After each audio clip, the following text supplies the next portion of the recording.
آئیے سب سے پہلے ہم اور آپ مل کر اپنے آقا نامدار مدنی تاجدار دونوں عالم کے مالک و مختار حضور احمد مجتبیٰ پیارے مصطفیٰ جناب محمد رسول اللہ صلی اللہ تعالی علیہ وسلم کی بارگاہ میں ہدیہ درود پاک پیش کریں. پڑھیں اللہم صلی علی سیدنا شفینا مولانا محمد بارک وسلم صلو علیہ صلاۃ و سلام علیک یا رسول اللہ صلی اللہ تعالی علیہ وسلم.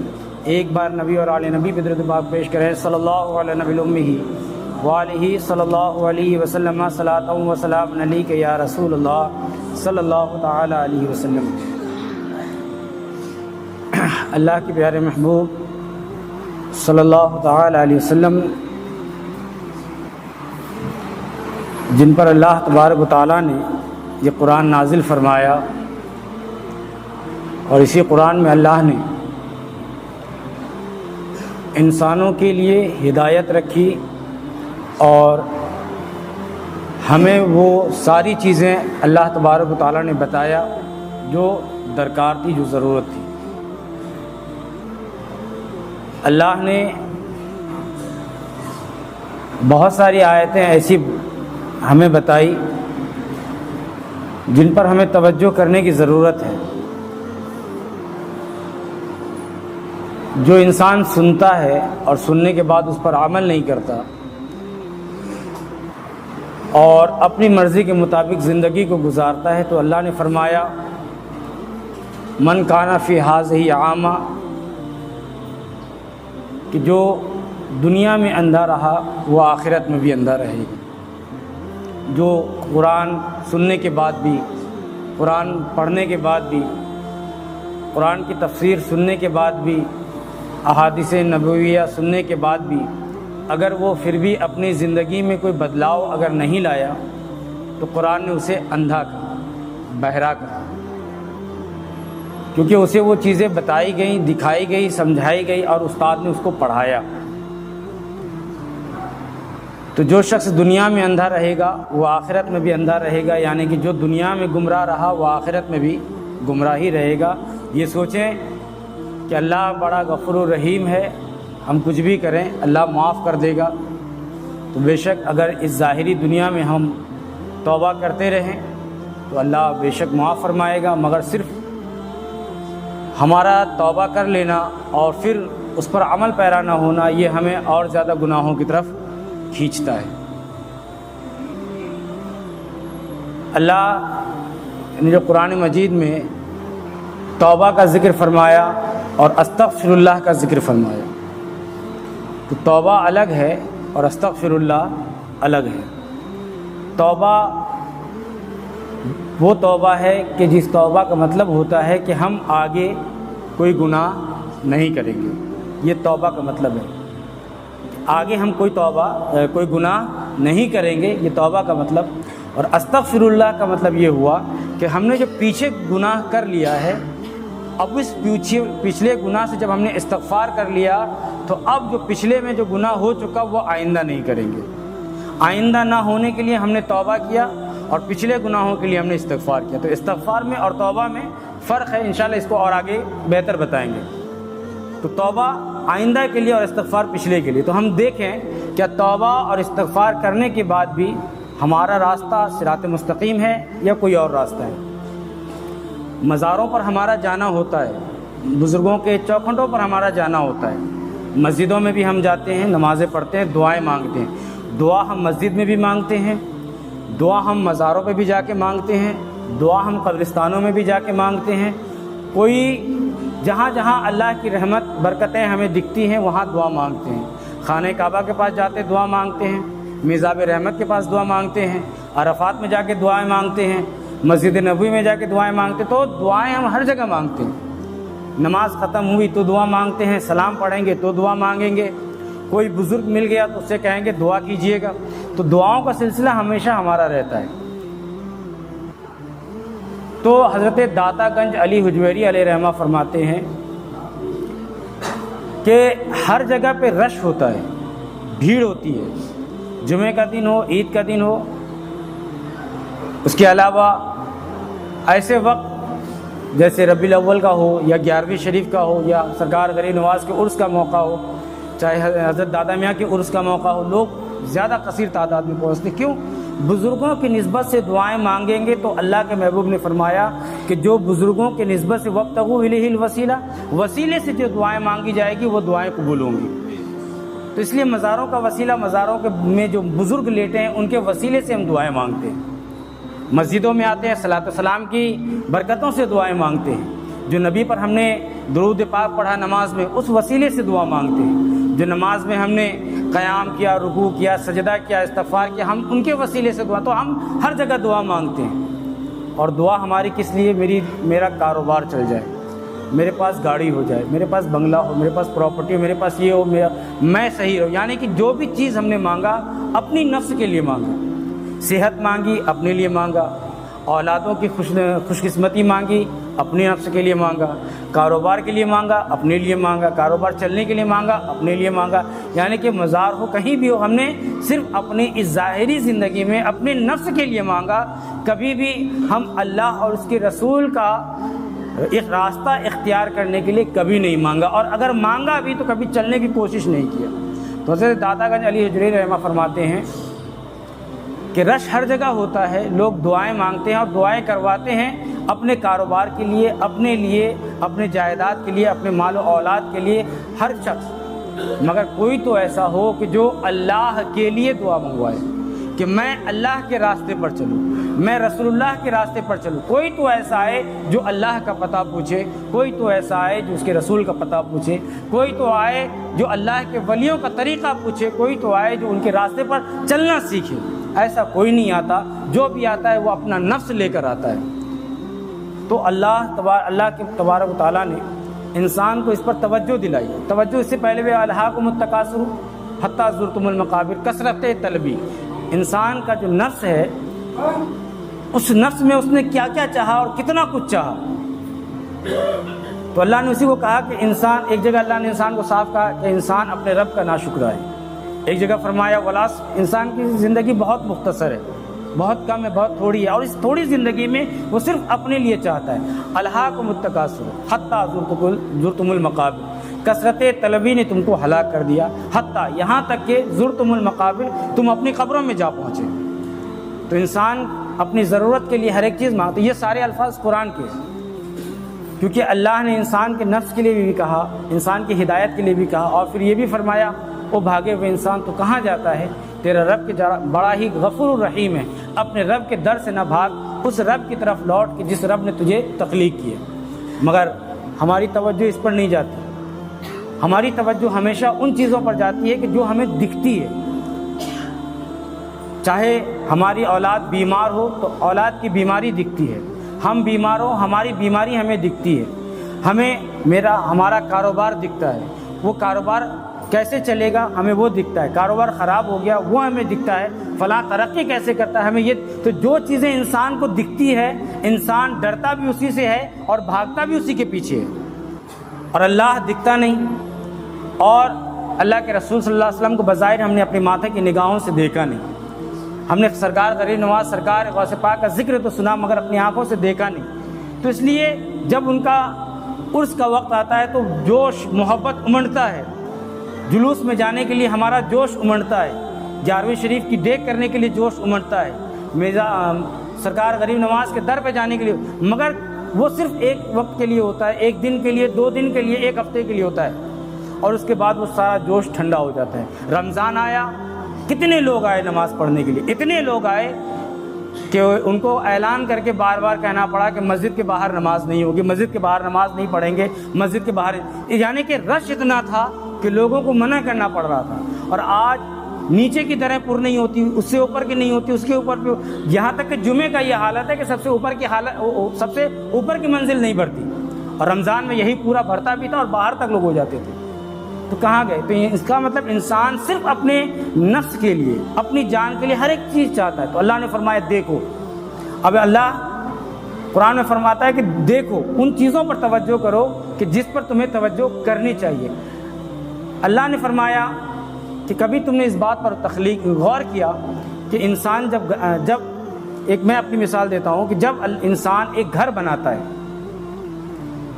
تو اس کو گھر بنانے کے لیے سیمنٹ کی ضرورت ہے، اینٹیں کی ضرورت ہے، سریا کی ضرورت ہے، مورم کی ضرورت ہے، بجری کی ضرورت ہے، وغیرہ وغیرہ، یہ سارے سامان ہوتے ہیں۔ اس کے بعد مستری لایا جاتا ہے، پھر وہ آرکیٹیکٹ انجینئر ہوتا ہے، وہ آتا ہے، وہ پاس کرتا ہے، پھر کوئی نقشہ بناتا ہے، کوئی کھڑے ہوتا ہے، کوئی ٹھیکیدار ہوتا ہے۔ یعنی اتنے سارے لوگ جب ایک ساتھ جڑتے ہیں تب ایک بلڈنگ کھڑی ہوتی ہے، اور جب ایک بلڈنگ کھڑی ہوتی ہے تو ہم اس میں رہتے ہیں۔ تو اللہ اسی کو فرماتا ہے کہ انسان غور تو کر کہ تو نے ایک بلڈنگ بنانے کے لیے تم نے آرکیٹیکٹ کا سہارا لیا، تم نے ٹھیکیدار کا سہارا لیا، تم نے مزدور کا سہارا لیا، تم نے مستری کا سہارا لیا، تمہیں اینٹ کہیں اور سے لینی پڑی، سریا تمہیں کہیں اور سے لینا پڑا، مورم سیمنٹ تمہیں کہیں اور سے لینا پڑا، بجری تمہیں کہیں اور سے لینی پڑی۔ یعنی کہ ایک گھر بنانے کے لیے میٹیریل تم نے کہاں کہاں سے لے لیا۔ اللہ فرماتا ہے ذرا غور تو کر کہ جب تو تیرے ماں کے پیٹ میں تھا تو ہم نے تیری آنکھیں کہیں اور سے نہیں منگائی، تیری زبان میں نے کہیں اور سے نہیں منگایا، کان کہیں اور سے نہیں منگائے، ہاتھ کہیں اور سے نہیں منگایا، تمہارا جسم ہم نے کہیں اور سے نہیں منگایا، پیر کہیں اور سے نہیں منگوایا، بلکہ ہم نے تیرے ماں کے پیٹ میں ہی وہ قطرے آب جسے ناپاک کہا جاتا ہے، وہ ناپاک پانی کا ایک قطرہ جو تیری ماں کے رحم میں گیا، اور اسی پانی کے قطرے سے ہم نے تیری آنکھیں بھی بنائی، تیرے کان بنائے، بال بنائے، ناک بنائے، ہاتھ بنائی، انگلیاں بنائی، ناخن بنایا، دل بنایا، اور اس کے اندر ساری چیزیں ہم نے جمع کر دی۔ اے انسان غور تو کر کہ ہم نے تمہیں پیدا کہاں کیا اور کس طرح سے کیا، اپنی پیدائش پہ غور کر۔ اللہ فرماتا ہے یصورکم فی الارحام کیف یشاء انما امرہ اذا اراد شیئا یقول کن فیکون۔ ہم نے تمہارے لیے کہیں اور سے کوئی چیزیں نہیں منگوائی، ہم نے تمہیں تمہاری ماں کے پیٹ میں ہی تمہاری تخلیق کی، اس ناپاک قطرے سے ہم نے تمہیں پاک کر دیا، تمہارے جسم کا لوتھڑا بنایا، گوشت بنایا، آنکھیں دی، کان دیا، ہر ایک شے دیا، یہاں تک کہ اس میں روح پھونک دی، اور یہاں تک کہ ہم نے تمہیں وہاں بھی بھوکا نہیں چھوڑا، ہم نے تمہیں وہاں بھی غذا پہنچائی، وہاں بھی تو پروان چڑھتا رہا، اور جب تو پیدا ہوا اس وقت بھی تیری ماں کی چھاتی پہ دودھ ہم نے اتار دیا، تو پیدا بھی نہیں ہوا اس وقت، اس کے پہلے سے ہم نے تیرے لیے کھانے کا پینے کا انتظام کر دیا، اور جب تو پیدا ہوا، تو دودھ پیا، تو پروان چڑھا، تیرے ماں کے تیرے باپ کے دل میں ہم نے محبت ڈال دی کہ اس نے تمہیں بولنا سکھایا، چلنا سکھایا، زمانے کے ساتھ بولنا سکھایا، زمانے کے ساتھ چلنا سکھایا، تمہیں ہر شے سکھایا، تو طاقت ہوا، کریل جوان ہوا، طاقت ہوا، اور عقل دی، سوچ دیا، سمجھ دیا، اس سے تو نے دنیا کمایا، سب کچھ کمایا، مگر اے انسان ذرا غور تو کر کہ تو بھاگ کس سے گیا؟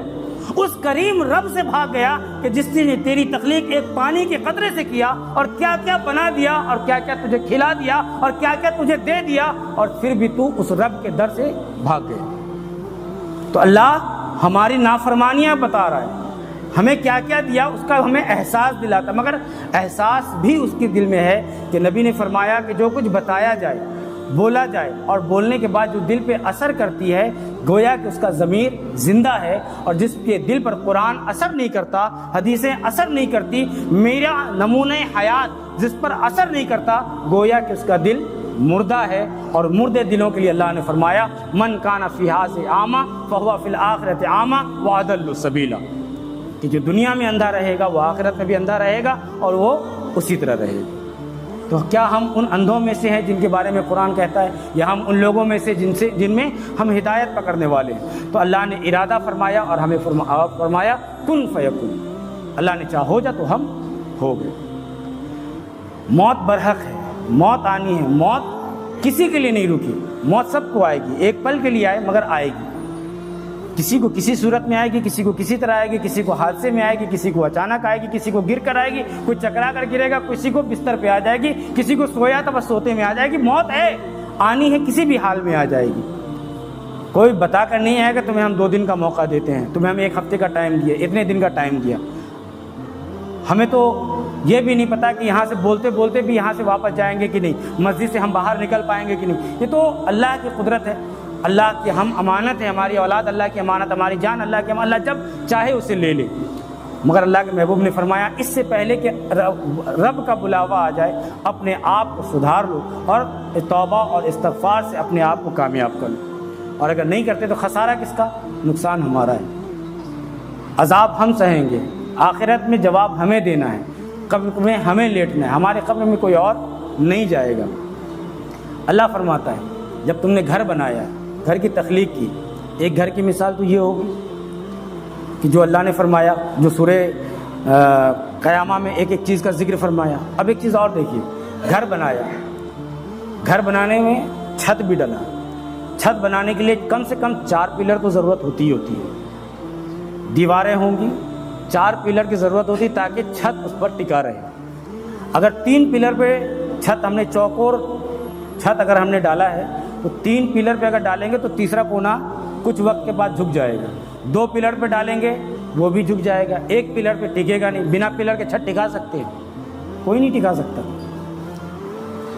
ہم ایک چھوٹا سا کاغذ بھی اگر لے لیں اور سوچیں کہ اس کو ہم ایسی چھوڑ دیں اور ایسی ٹکا رہے، وہ بھی نہیں ٹکا سکتا۔ انسان اس چیز کی تخلیق کر ہی نہیں سکتا۔ اب اللہ کیا رجحان دلاتا ہے؟ الم ترى کیفا، دیکھو سمجھو۔ اللہ فرماتا ہے کیفا، دیکھو، خلق اللہ 7 سماوات طباقا، تم ایک نہیں کھڑا کر سکتے، ایک چھت نہیں کھڑا کر سکتے، تمہارے رب نے 7 آسمانیں بنا کسی قندیل کے، بنا کسی کھمبے کے کھڑا کر رکھا ہے۔ یہ اللہ بتا رہے ہیں ہمیں، الم ترى کیفا، دیکھو تو، خلق اللہ 7 سماوات، 7 آسمانیں اللہ نے بغیر کھمبے کے، بغیر دیوار کے کھڑا کر رکھا ہے۔ کیا تمہیں ہماری قدرت دکھائی نہیں دیتی؟ یہ اللہ فرماتا ہے۔ اور پھر فرمایا کہ اپنی تخلیق کو، تو اللہ فرماتا ہے اپنی تخلیق کو دیکھ، ہماری ہر شے، ہماری ہر چیز، ہماری ہر وہ شے جسے ہم استعمال کرتے ہیں، جسے ہم دیکھتے ہیں، جسے ہم جانتے ہیں۔ اللہ فرماتا ہے فَلْيَنْظُرِ الْإِنسَانُ إِلَىٰ طَعَامِهِ، اے انسان اپنے کھانے پینے کی چیزوں کو دیکھ کہ ہم نے تمہارے لیے کھانے پینے کے لیے کیا کیا بنایا۔ فَلْيَنْظُرِ الْإِنسَانُ إِلَىٰ طَعَامِهِ أَنَّا صَبَبْنَا الْمَاءَ صَبًّا ثم شققنا الارض شقا فانبتنا فيه حبا وعنبا وقضبا وزيتونا ونخلا وحدائق غلبا وفاكهة وابا متاعا لكم ولانعامكم۔ اے انسان دیکھ کہ ہم نے تیری تخلیق کیسے کی، ہم نے تمہیں کھانے کے لیے غذا کیسی کیسی دی اور کیسی کیسی نعمتیں دی۔ ان چیزوں کو چھوڑ جو تمہیں دکھتا ہے، بلکہ یہ سوچ کہ اللہ نے اتنے انسان بنائے اور بنانے کے بعد جو شے کھانے پینے کی دیا وہ کھاتے ہیں، مزہ لیتے، ذائقہ لیتے، وہ سب ٹھیک۔ اے انسان اپنی تخلیق پہ غور کر کہ تیرا چہرہ کسی اور کے چہرے سے ہو بہو نہیں ملتا۔ لوگ کہتے ہیں 7 طریقے کے لوگ ہوتے ہیں، مگر فرق ہوتا ہے۔ وہ کوئی دور سے دیکھنے میں ویسا لگتا ہے، کوئی پاس سے دیکھنے میں ایسا لگتا ہے، مگر ہو بہو فوٹو کاپی نہیں ہوتی۔ دیکھنے میں ہو سکتا ہے کوئی ایسا ہو، مگر ہو بہو ایسا نہیں ہو سکتا۔ کہا اس پر بھی توجہ نہ دے، بلکہ یہ دیکھ کہ تیرا انگوٹھا اور میرا انگوٹھا، اللہ فرماتا ہے کہ دیکھ تیرا انگوٹھا اور سامنے والے کا انگوٹھا ایک جیسا نہیں۔ اللہ نے کائنات میں کتنے لوگ بنائے، انگوٹھے سے آدھار کارڈ چلتا ہے، انگوٹھے سے ڈرائیونگ لائسنس بھی آج کل ہو گیا، انگوٹھے سے کتنے کام ہوتے ہیں۔ کہا دیکھ تیرا انگوٹھا کائنات میں کسی دوسرے شخص سے نہیں ملتا۔ کیا اللہ کی اس قدرت پہ تجھے غور؟ یہاں تک کہ اللہ کے محبوب نے فرمایا کہ اپنے انگوٹھے سے، دائیں انگوٹھے سے میرا بایاں انگوٹھا نہیں ملتا۔ کتنے لوگ آئے اور ہر ایک کے پاس 2 انگوٹھے، پوری کائنات میں کتنے لوگ آئے اور کتنے لوگ گئے، مگر کسی کا انگوٹھا کسی دوسرے کے انگوٹھے سے نہیں ملتا، یعنی کہ خود کا انگوٹھا دوسرے انگوٹھے سے نہیں ملتا۔ اللہ فرماتا ہے فَلْيَنْظُرْ، دیکھ تو، توجہ تو کر۔ اللہ فرماتا ہے کہ میں نے تجھے کھانے کی جو اشیاء دیا ہے، وہ کھانے کی اشیاء پہ تو ذرا غور کر کہ جو تو کھاتا ہے۔ آج کل لیچی کا سیزن ہے، آم کا سیزن ہے، سیب ہے، وہ ساری چیزیں ہیں۔ کہا وہ چیزیں جو تو کھاتا ہے تو دیکھ تو، اس کے پتے کڑوے ہوتے ہیں، انگور کا پتا کڑوا ہوتا ہے، سیب کا پتا کڑوا ہوتا ہے، انجیر کا پتا کڑوا ہوتا ہے، اور اس کے علاوہ جو پھل، آم کا پتا کڑوا ہوتا ہے، امرود کا پتا کڑوا ہوتا ہے، اس کا چھلکا سخت ہوتا ہے مگر اس کا پھل میٹھا ہوتا ہے۔ تربوز، خربوز، یہ چیز ہم کھاتے ہیں، اندر پانی کی طرح ہوتا ہے، میٹھا ہوتا ہے مگر اس کا چھلکا کڑوا ہوتا ہے، اس کا پتا کڑوا ہوتا ہے۔ کہا اللہ فرماتا ہے ذرا توجہ تو کر کہ جو چیزیں ہم نے تمہیں، فَلْيَنْظُرِ الْإِنسَانُ، اے انسان دیکھ تو کہ کھانے میں جو چیزیں ہم نے تمہیں دی ہے، اندر جو چیز موجود ہے وہ میٹھی ہے۔ آم کا گودا میٹھا ہے مگر اس کی جو گٹلی ہے اسے تو اگر چبائے گا، اس کے اندر جو چیز شے ہے وہ کڑوا ہے۔ سیب کھائے گا، سیب میٹھا ہے مگر اس کے اندر کی جو بیج ہے وہ کھائے گا تو عجیب سی مہک آئے گی، کڑواہٹ آئے گی۔ تو اے انسان غور کر کہ ہم نے کھانے کی چیزیں جو چیزیں دی ہیں، وہ ہر شے، ہر وہ چیز، اس کا جو ظاہر ہے وہ کڑوا ہے اور اس کا جو باطن ہے، اندر جو چیز ہے وہ میٹھا ہے۔ ہم دھان سے چاول لیتے ہیں، دھان کی پتی کو ہم کھا نہیں سکتے، کیوں؟ اس میں کانٹے کی طرح ہوتا ہے، خسخس ہوتا ہے، وہ گلے میں پھنسے گا۔ کہا دیکھ اس کی حفاظت کے لیے ہم نے کیا کیا، وہ چاول کا دانہ جسے تو نے آٹا بھی بنایا، جسے تو نے چاول بھی بنایا، ہم نے اس کی کتنی حفاظت کی۔ تو ہم نے تمہارے غذا کے لیے اتنا اہتمام کیا، تمہارے کھانے کے لیے اتنا اہتمام کیا، تمہاری ضرورت کی چیزوں کا اتنا اہتمام کیا۔ اے انسان فَلْيَنْظُرِ الْإِنسَانُ، اے انسان توجہ تو کر کہ میں نے تیرے لیے کیا کیا کیا. پھر فرمایا اے انسان یہ تو بتا کہ تو نے میرے لیے کیا کیا. ہم ان تمام ساری چیزیں کہ جو اللہ قرآن میں یہ چیزیں گنوا رہا ہے، یہ کوئی میں نے اپنی طرف سے نہیں بولی. اللہ نے ایک ایک چیز کا ذکر فرمایا. پڑھیے نا سورہ عبسہ وتولیٰ، اس کی 24 آیت سے لے کے 27 تک پڑھیے اور اس کا ترجمہ پڑھیے، پھر آپ کو سمجھ میں آئے گا. اس کے علاوہ سورہ تاریخ ہے، سورہ تاریخ میں 5، 6، 7، 8 کی آیت پڑھیے، آپ کو سمجھ میں آئے گا کہ اللہ کن چیزوں پر ہمیں توجہ دلا رہا ہے.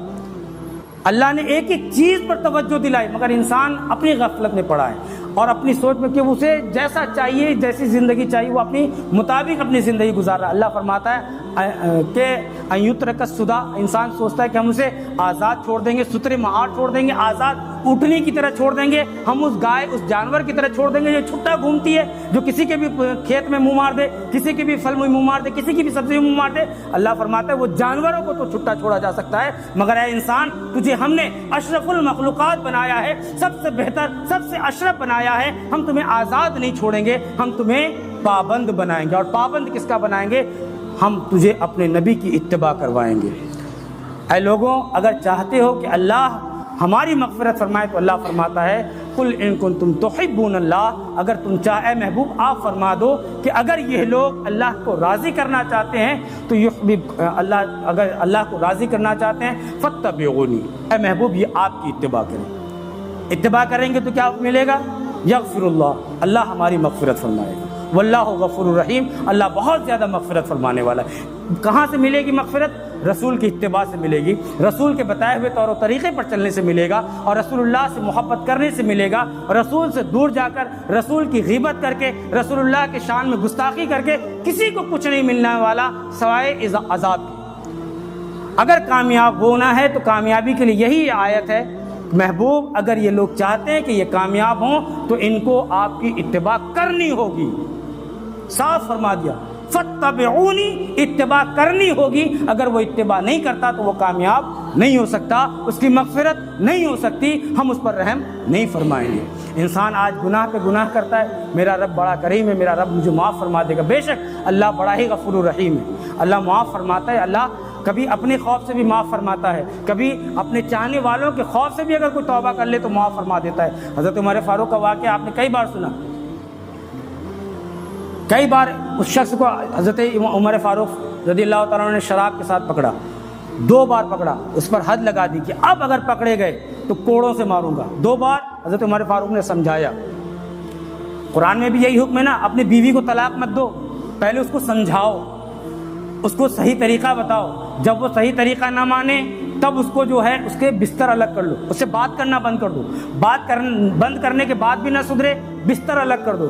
بستر سے بھی نہ سمجھے، کمرے الگ کر دو. پھر بھی نہ مانے، اس کو میکے لے جا کے چھوڑ دو. پھر بھی نہ مانے تب اس کو 1 طلاق دے دو. پھر بھی نہ مانے 2 طلاق دے دو. پھر نہ مانے تو 3 طلاق دو. کتنے راستے بتائے. پہلے سمجھاؤ، پھر اس کے بعد بات کرنا بند کرو. پھر کہا بستر الگ، ایک ہی چارپائی پہ، ایک ہی جگہ پہ، پھر بستر الگ کر دو. پھر نہ مانے کمرے الگ کر دو. پھر نہ مانے میکے بھیج دو. پھر نہ مانے تو 1 طلاق دو. پھر نہ مانے تو 2 دو. پھر نہ مانے تب 3 دو. کتنے مرحلے بتائے. اور انسان کو کتنی بار ایک ہی آیت کو سمجھایا جاتا ہے، کتنی چیزوں کو ایک ہی بار سمجھایا جاتا ہے. بار بار وہ کہتا ہے الحمدللہ رب العالمین، تمام تعریف ثابت ہے اس اللہ کے لیے، تمام تعریفیں. کہتا ہے سبحان ربی العالی، سب سے بلند ذات اللہ کی ہے. ایک طرف تو اللہ کی تعریف کرتا ہے، دوسری طرف اللہ کو سب سے بڑا عظیم کہتا ہے، سب سے بلند و بالا کہتا ہے. مگر دوسری طرف امام صاحب سے کوئی غلطی ہو گئی تو کھڑا ہو جائے، ہیں ایسے کیسے. فلانے آپ کے بیٹے سے آپ سے غلطی ہوگی تو آپ کھڑے ہو گئے، ہیں ایسے کیسے. پڑوسی سے کوئی غلطی ہوگی تو دوسرا کھڑا ہو گیا، ہیں ایسے کیسے. یعنی کہ مارنے کاٹنے تک کے اتر آتے ہیں. یعنی کہ آپ نے اس کے مقابلے میں اپنے آپ کو بڑا سمجھا، اور جو اس جگہ پر بڑا سمجھا اس نے جو نماز میں کہا سبحان ربی العالی، اس نے اس کا انکار کر دیا. اس نے اس کا اپنے حرکت سے انکار کر دیا کہ اللہ کی ذات اعلیٰ نہیں بلکہ میرے غصے کی ذات اعلیٰ ہے. تو اس سے اپنے غصے کو اس نے سبحان رب العالی سے اپنے غصے کو اعلیٰ کر دیا. تو یہ ساری چیزیں وہ ہیں کہ جن کو ہم جانتے نہیں، جانے انجانے کرتے ہیں، اور ایک ہی چیزوں کو بار بار سمجھایا جاتا ہے. ہم نماز پڑھنے کے بعد استغفر اللہ ولا حول ولا قوت الا باللہ پڑھتے ہیں نا، سلام پھیرنے کے بعد استغفار بھی پڑھتے ہیں، کلمہ بھی پڑھتے ہیں، مگر ہمارے استغفار کا، اس توبہ کا کوئی فائدہ ہمیں ملا کیوں؟ اس لیے کہ ہم نے ابھی تک اپنے دل سے توبہ نہیں کیا. عمر فاروق رضی اللہ عنہ پر حد لگا دی، 2 بار پکڑے گئے، تیسری بار پھر وہ جھومتا ہوا آ رہا تھا، اور جیسے حضرت عمر فاروق کو دیکھا وہ ڈر گیا اور ڈرا، اور وہ خود ہی حضرت عمر فاروق نے نہیں پوچھا کہ کیا چھپا رکھا ہے، وہ خود ہی کہنے لگا حضرت کچھ نہیں ہے، دودھ کی بوتل ہے۔ کہا دودھ کی بوتل ہے، میں نے تم سے پوچھا نہیں۔ کہا نہیں، میں اس سے پہلے کہ آپ پوچھے میں نے خود بتا دیا کہ دودھ کی بوتل ہے۔ کہا اگر بتا دیا تو دکھا بھی دے۔ کہا نہیں میں نہیں دکھاؤں گا۔ کہا دکھا دے۔ کہا نہیں دکھاؤں گا۔ جب حضرت عمر فاروق نے تھوڑا جلال میں بولا تو جلال میں بول کر انہوں نے چادر کھینچی، اور جیسی چادر کھینچی وہ دودھ کا بوتل ٹوٹ گیا، تھا اس میں شراب۔ اب اسی نے دل میں وہاں پر سچی توبہ کی، اللہ کے آج عمر کے غضب سے بچا لے تو میں آج کے بعد کبھی شراب نہیں پیوں گا۔ تو عمر کے خوف سے اللہ نے اس شراب کو دودھ میں بدل دیا۔ حضرت عمر فرماتے ہیں کہ مجھے بڑا افسوس ہوا کہ بچے کے لیے دودھ لے کر جا رہا تھا، مجھ سے غلطی ہوئی، کہا کہ یہ پیسے لے لے، یہ لے لے اور بچے کے لیے دودھ لے لینا۔ کہا پھر وہاں وہ قدموں میں گر گیا اور کہنے لگا حضور تھا تو یہ شراب ہی، مگر آپ کے خوف سے میں نے توبہ کیا، اللہ نے اس شراب کو اللہ نے دودھ میں بدل دیا۔ تو اللہ اپنے بندوں کے خوف، کہیں سے تو ہم خوف کھائیں، کسی سے تو خوف کھائیں، قرآن سے کھائیں، حدیثوں سے کھائیں، رسول سے کھائیں، اولیاء کے در سے کھائیں، کہیں سے کھائیں، تو سچی توبہ کریں، اللہ ہماری اس توبہ کو قبول فرمائے۔ انشاءاللہ اللہ نے چاہا تو آئندہ آپ کو توبہ کے بارے بتاؤں گا۔ اللہ تب تک ہمیں، آپ کو، ہم سب کو عمل خیر کی توفیق عطا فرمائے۔ استغفر اللہ ربی من کل ذنب و اتوب الیہ۔ السلام علیکم ورحمۃ اللہ۔